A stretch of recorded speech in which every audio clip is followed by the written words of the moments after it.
আমার কিচেনের স্পেস যেহেতু খুব ছোট, তার জন্য কিচেনটাকে কিন্তু অর্গানাইজ করে রাখাটা আমার কাছে অনেক বড় চ্যালেঞ্জ। কিচেনে অনেক কটা ক্যাবিনেট করা থাকলেও তাড়াহুড়োর মুহূর্তে যখন রান্না করতে হয় তখন আর হাতের সামনে অনেক কিছুই পাই না।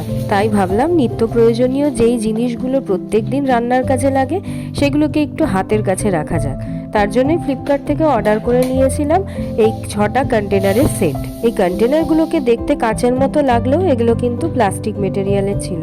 প্রথমে ভেবেছিলাম গ্লাস মেটেরিয়ালের কন্টেনারগুলো অর্ডার করব, তারপর ভেবে দেখলাম যে তাড়াহুড়োয় আমায় রান্না করতে হয়, কারণ বাবলুর স্কুল থাকে, মনোজের ডিউটি থাকে, তার জন্য সকাল সকাল তাড়াহুড়োয় রান্নাটা সেরে ফেলতে হয়। কাচের কন্টেনার থাকলে সেগুলো আর একটাও মনে হয় আস্ত থাকবে না, তার জন্য আর সাহস করিনি, এই প্লাস্টিকের কন্টেনারগুলোই অর্ডার করে দিয়েছিলাম। আর আমরা যারা রান্নাবান্না করতে ভালোবাসি তাদের কাছে কিন্তু রান্নাঘরটা একটা ইমোশন।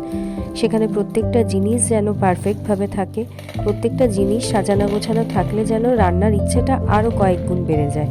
আমি এখানে সেই সমস্ত জিনিসগুলোই রেখেছি যেগুলো আমার প্রায় রোজই লাগে।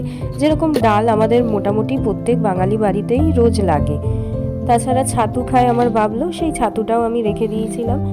কাঁচা ছোলা, মাখানা, যেগুলো প্রত্যেক দিনই মনোজ খায়, সেইগুলো আমি এখানে রেখে দিয়েছি। আর হ্যাঁ, কন্টেনারগুলো রাখবো বলে কিন্তু একটা কিচেন র্যাকও আমি অর্ডার করে দিয়েছিলাম।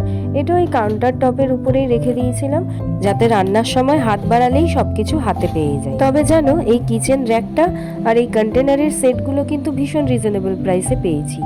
এই কিচেন র্যাকটার প্রাইস পড়েছিল 358 রুপিস, আর কন্টেনারের সেটটা পড়েছিল 195 রুপিস মতো।